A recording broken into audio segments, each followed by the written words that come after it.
An attorney for the ACLU made a play to stop the circulation of a book, Irreversible Damage, the Transgender Craze Seducing Our Daughters, on Twitter. Those comments caught a lot of attention on social media. Some users suspect this might be a preview of growing censorship in a post-Trump era. Journalist Zaid Jilani joins us now to talk about this. Great to see you, Zaid. Good to see you, Zaid. Good to be here.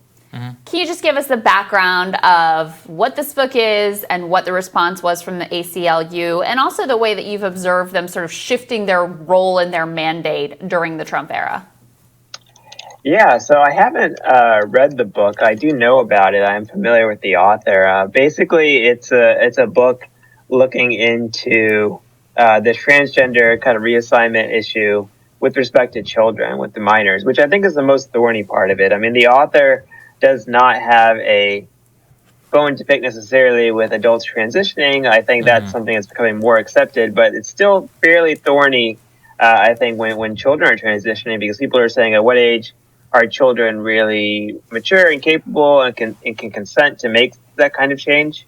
It's something Jesse Singal has written about for New York Magazine and The Atlantic, and I think it's a contentious issue, no doubt. And I can understand why people would be upset about a book kind of arguing against this practice for minors.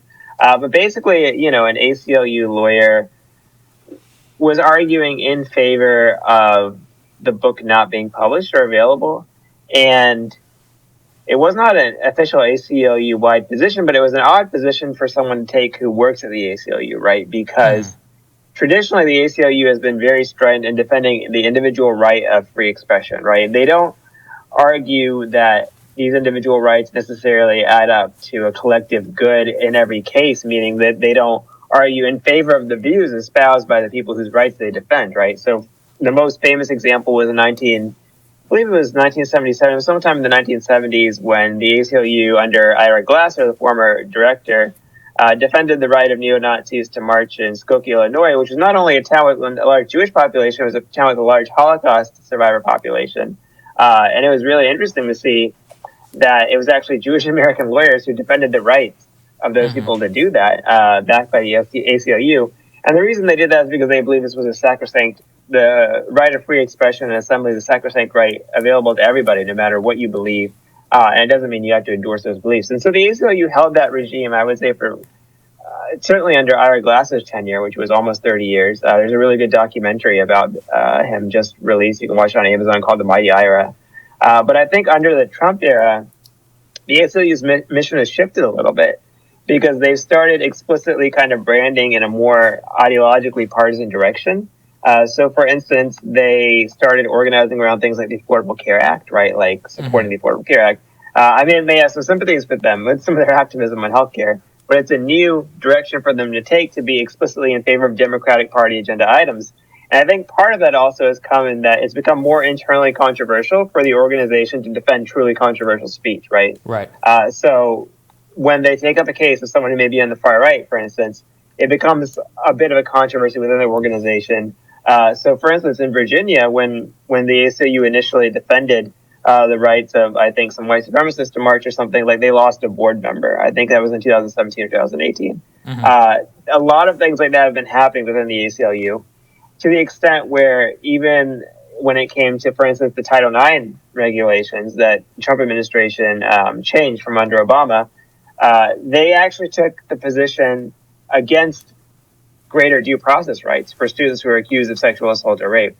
The ACLU has always defended the rights of accused criminal suspects, always in the direction of against the government. This is the first time in my knowledge that they've taken the position of making it easier to kind of prosecute a criminal suspect, right? And I think part of the reason that is because the ACLU increasingly sees itself as part of one political faction, which is the progressive movement. And the progressive movement did want to make it easier to prosecute those cases, which is against the traditional, like, individual rights, civil rights and human rights position of the classical ACLU. And so I think that's a change that's happened within the organization. Glenn Greenwald wrote a really good Substack about this. He knows a ton of people within the ACLU.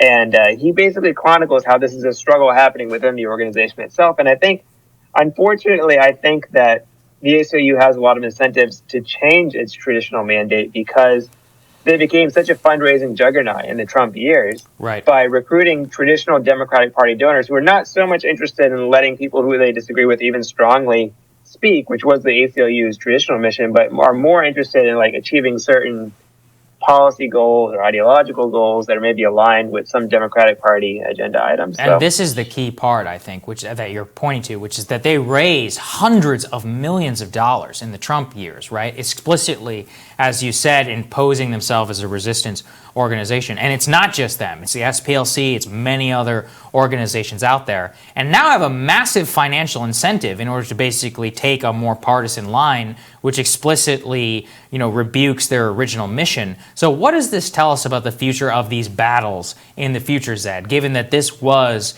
one of the premier organizations that you could rely upon if you were actually being silenced to defend you? If you can't do that anymore, what does that say about the state of the battle for free speech in America today?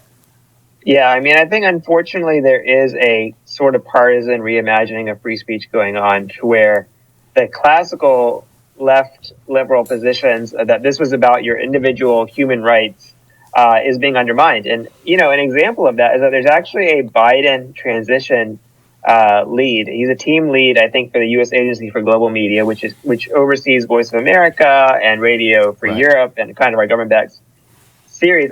He wrote a Washington Post op-ed, I think maybe it was last year, basically arguing the First Amendment is too expansive, saying that he would meet Arab diplomats who didn't understand why we can, for instance, burn a Quran in the United States.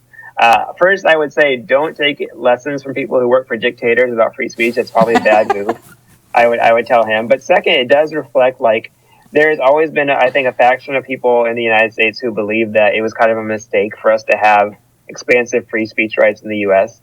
And ironically, I think that as we grow more tolerant as a society, because in the year 2020, we are more tolerant than we've ever been before and along a wide range of things. I almost feel like because we're more tolerant, we almost feel more threatened by even, by an ever shrinking group of people because we're just less used to having them around. So, for instance, if you look at polls in the United States, Muslim Americans tend to be very happy here. A much higher percentage of Americans accept having a Muslim neighbor or friend or family member than people in Europe do. And yet, this guy thinks that, maybe we should change the law to make it more difficult to offend Muslims. It seems like we're just, we're getting a little bit of myopia. I think even President Obama, he gave an interview over the weekend sounding some notes in this regard, thinking that, we just have too much unlimited speech on the internet and so on and so forth. And I'm just thinking, as opposed to when, Americans, we've always had conspiracy theories. We've always had offensive people out there. It's not anything new to the United States, but I think we develop a little bit of myopia when we grow to become such a tolerant society that we kind of forget all the progress that we've made, right? And we forget that, we've always had some of this stuff out there.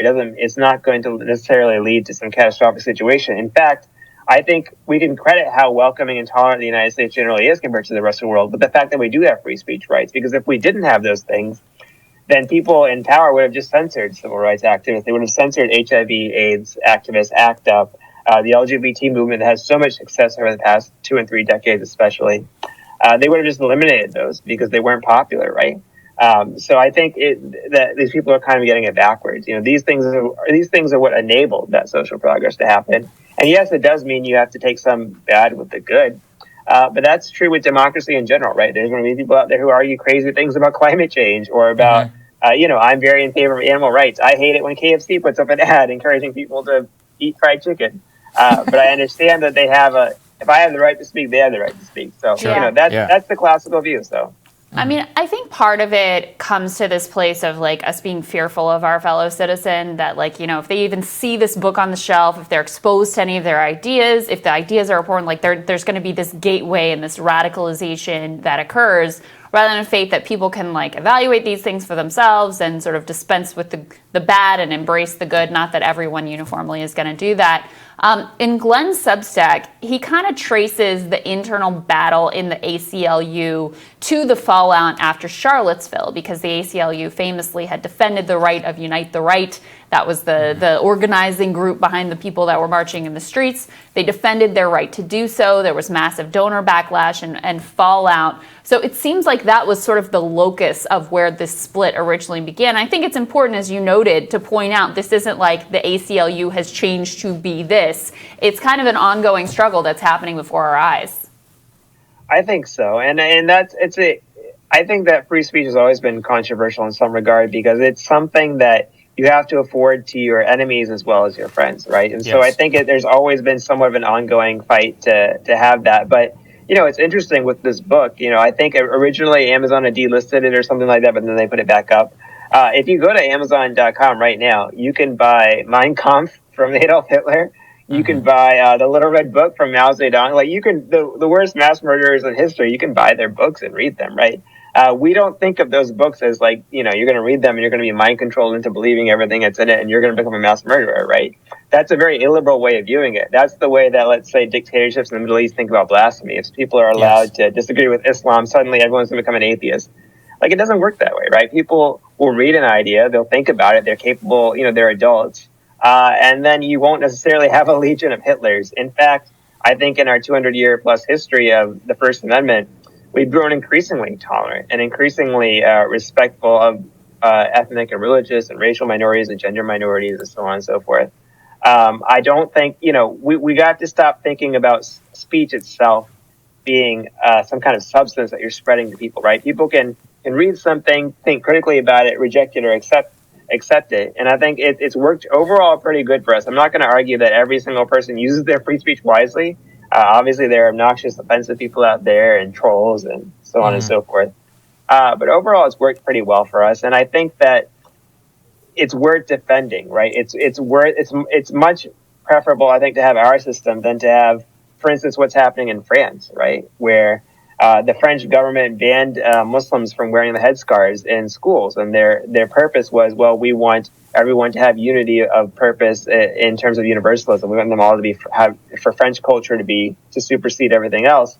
And what happened is they created an oppositional culture within French Muslims where a lot of them have receded into more extremism because they weren't allowed to express their personal faith. So yes, obviously it does mean coexisting with people who you even harshly disagree with.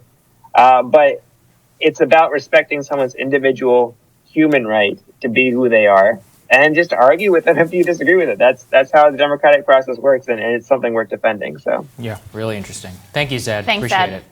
Coming up, the Sunrise Movement has called on Joe Biden to establish an Office of Climate Mobilization. The group's legislative and advocacy manager is going to give us their climate cabinet criteria. That's next.